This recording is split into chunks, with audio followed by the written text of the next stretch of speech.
Assalamualaikum warahmatullahi wabarakatuh. Pada para pemirsa YouTube channel Ismu Yasin dan para pasien-pasien saya dimanapun berada,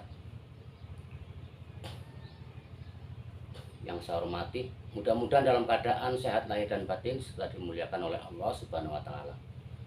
Para pemirsa dan para pasien, saya akan menayangkan atau menerangkan suatu hikmah yang ada di barang-barang seperti yang saya miliki, yaitu yang dari jenis tanaman atau dari jenis bambu. Para pemirsa dan para pasien yang saya hormati, saya ingin berbagi pengetahuan atau ilmu supaya terutama saya mempunyai barang-barang seperti ini tidak sia-sia, ada manfaatnya di segi orang lain. Mengingat saya mencari barang tersebut adalah susah, tidak mesti setiap bulan atau tahun mendapatkan. Juga ongkos atau rezeki seberapapun akan habis kalau tidak beruntung untuk mencari benda tersebut. Karena di mana saja mendengar, entah itu di luar kabupaten atau provinsi, kadang dicari karena keinginan niat ingin mempunyai sangat kuat. Jadi tidak pandang aral atau pandang resiko. Supaya barang saya tidak hanya untuk koleksi atau ditaruh atau tergeletak begitu saja, maka akan saya ungkapkan sebagai mekanik atau media yang bisa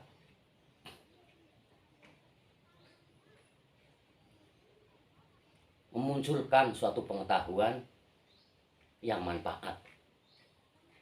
Karena banyak di luar sana orang-orang yang memahami atau mengetahui, bahkan menggunakan barang-barang seperti yang saya miliki, tidak memakai ilmu hikmah. Jadi masih banyak sebagian yang kesasar, bahkan dilarang oleh syariat agama Islam. Maka sangat rugi. Dan mudah-mudahan dengan terangan hikmah yang saya uraikan sesuai dengan pengetahuan saya yang sangat terbatas, bisa untuk menginspirasi hingga untuk perbenahan atau perbaikan hingga lebih baik dari yang sudah dialami setelah mengetahui pengetahuan hikmah. Para pemirsa dan para pasien yang saya hormati, saya yakin bahwa panjenengan semua punya kelebihan-kelebihan yang saya tidak memiliki. Kata orang bijak atau para ulama-ulama zaman dulu, zaman para wali, bahkan sampai sekarang pun masih ada yang mengatakan, ya maksudnya siapa yang menghargai adanya kekurangan dan kelebihan masing-masing itu adalah orang yang bijak, orang yang mendapat petunjuk dan mendapat hidayah. Karena menurut ujangan kiai saya, sebodoh-bodohnya orang punya kelebihan, sepinter-pinternya orang punya kekurangan. Dan bodoh dan pinter saling membutuhkan. Para pemirsa dan para pasien yang hormati, jadi kata-kata bijak yang lainnya yang sudah saya olah menjadi suatu inisiatif. Untuk apa kita hidup di dunia kalau tidak berguna di orang banyak, di orang sekitarnya?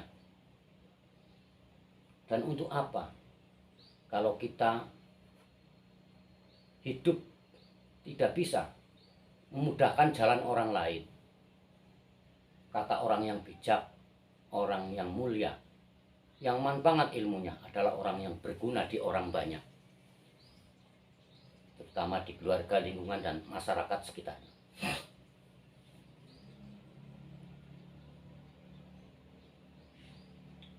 Saya ingin hal yang saya maksud jadi kenyataan pada diri saya, supaya hidup saya lebih bermanfaat, lebih bersemangat, dan lebih berarti.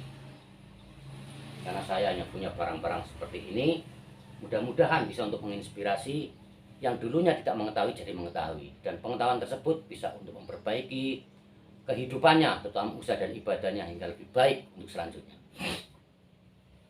para pemirsa dan para pasien yang saya hormati. Insya Allah dengan pengetahuan hikmah pertolongan Maha Kuasa, kita tidak kesasar memahami apapun yang tadinya belum mengetahui. Karena ilmu hikmah adalah suatu ilmu atau boleh dikatakan suatu alat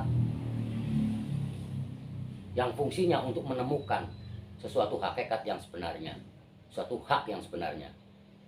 Yang hakikat tersebut berdasarkan suatu kisah dan sejarah, yaitu saripati dari Al-Quran yang isinya 3 unsur. Satu, bab hikmah atau rahasia adanya ibadah wajib dan sunnah atau syariat. Yang kedua, rahasia adanya sejarah-sejarah para nabi yang telah hidup di dunia ini, dan sejarah adanya kehidupan awal manusia dan akhir manusia. Yang ketiga adalah suatu ilmu ketauhidan, mengungkapkan suatu hikmah adanya kebesaran kekuasaan atau ciptaan yang maha kuasa, yang semuanya itu tiada punya batas. Dan sejarah adanya makiyah dan diniyah, dan 2 unsur yang ada Quran, yaitu diniyah masalah keduniaan, makiyah masalah akhirat. Dengan ilmu tersebut, yaitu ilmu hikmah, insya Allah pertolongan Maha Kuasa akan mendapatkan yang sebenarnya, hakikat yang akan menyelamatkan kita, terutama di dunia akhirat. Dengan ilmu hikmah, insya Allah banyak petunjuk dan dijauhkan dari hal-hal yang kita mendaki. Karena kalau kita mengetahui barang-barang tersebut tanpa ilmu hikmah, itu akan dibisiki setan dan akan mendapat inisiatif dari setan, yang akhirnya pemahaman dan cara penggunaan akan nyeleweng sesuai dengan hakikat setan, hanya menyesatkan manusia di dunia dan akhirat. Dengan ilmu hikmah, insya Allah kita akan mendapat sesuatu yang kita kendaki. Sepertinya adanya bambu cabang, para pemirsa dan para pendengar saya hormati. Saya lebih condong kepada pengetahuannya daripada isinya atau khodam kerjanya. Itu memang perlu diketahui, perlu dipelajari. Tapi ada yang lebih penting lagi menurut saya adalah pengetahuannya. Karena Allah menciptakan sesuatu di dunia ini untuk manusia, itu bermanfaat apabila hamba yang mengetahui. Tapi kalau pengetahuan kita kesasar atau salah, itu akan merugikan kita, akan menyesatkan kita. Jadi saya lebih condong dengan pengetahuan. Ibaratkan kita mempelajari Al-Quran dan hadis, saya lebih condong dengan makna dan tafsirnya, supaya maksud-maksud yang ada di dalam ayat tersebut, hadis tersebut, itu tahu betul. Kita melaksanakan, tidak ragu lagi. Karena itu sudah meyakinkan. Jadi sebelum lain-lain kita ketahui, itu yang paling pertama untuk sebagai pemula atau awal, supaya kita tidak kesasar jalannya, itu pengetahuannya. Karena banyak yang menyikapi atau mengetahui atau menggunakan salah jalan, seperti kata orang-orang yang di luar sana, walaupun tidak mayoritas, hanya sebagian yang tidak mempunyai ilmu hikmah. Bambu cabang bisa untuk mencabangkan usaha-usaha supaya bercabang-cabang, seperti pohon yang cabangnya banyak jadi sukses. Ada yang memahami lagi, namanya cabang 2 bisa untuk beristri 2, istri 2 jadi satu rumah, satu kamar tidak masalah, karena punya penangkal, punya jimatnya, yaitu bambu cabang 2. Jadi serba nurut, karena bambu cabang 2, bambu 1 jadi 2, 2 jadi 1. Itu salah menurut saya, para pemirsa. Itu salah paham. Itu adalah suatu bisikan-bisikan dari setan. Itu orang yang menggunakan tanpa ilmu. Kalau menurut saya, yang pengetahuan yang saya maksud lewat hikmah, Allah mencipta bambu cabang ini suatu isyarat, suatu tanda supaya manusia itu lebih yakin dengan ciptaan yang maha kuasa. Karena Allah mencipta sesuatu tidak pernah ada sia-sia. Bambu cabang ini adalah kekuatan manusia, maka menggambarkan rosnya. Kalau bambu itu yang banyak rosnya, dari bonggol sampai ujung banyak sekali rosnya. Seperti manusia itu dari jari sampai ke jari kaki, itu banyak sekali rosnya itu. Lebih dari 100 ros. Nah, ini melambangkan manusia, bahwa manusia itu perlu kekuatan, dohir dan batin. Kalau orang Jawa bilang yang tahu hikmah itu perlu penyangga. Ibarat rumah harus ada tiang, ada penyangga. Manusia hidup di dunia kalau tidak punya penyangga, tidak punya kekuatan sangga dua, itu tidak berdaya dan tidak bisa apa-apa. Satu kekuatan dunia, satu akhirat. Kalau cuma kekuatan dunia yang lantarannya usaha dan kekayaan tidak cukup. Kalau hanya memikirkan akhirat saja, tidak memikirkan dunia, kita akan terlantar, anak istri kita akan sengsara. Jadi cabang dua ini yang dimaksud dunia dan akhirat. Kalau dunianya baik, perbaikan dunia, akhiratnya baik karena ibadah, usaha di dunia, lalu ibadah karena dunia adalah ladang akhirat. Itu cara banyak selamatnya. Jadi kuat, kita perlu penyangga yang kuat. Penyangga bercabang dua, ya satu dunia, satu akhirat. Dohir dan batin.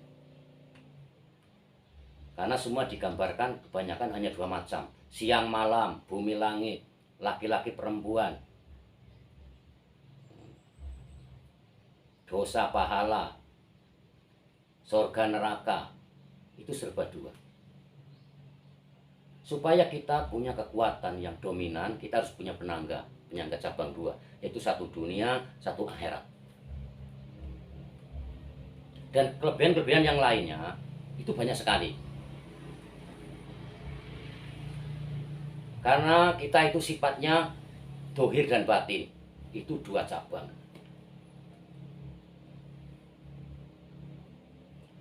Nafsu dan akal, hati dan pikiran,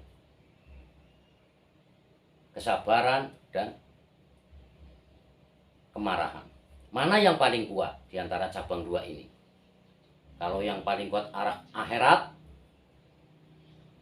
itu seperti adanya dua unsur, ikhtiar dan tawakal, insya Allah. Jadi bambu tersebut ini berpengetahuan seperti suatu petunjuk. Karena yang namanya ilmu Allah itu tidak punya batas.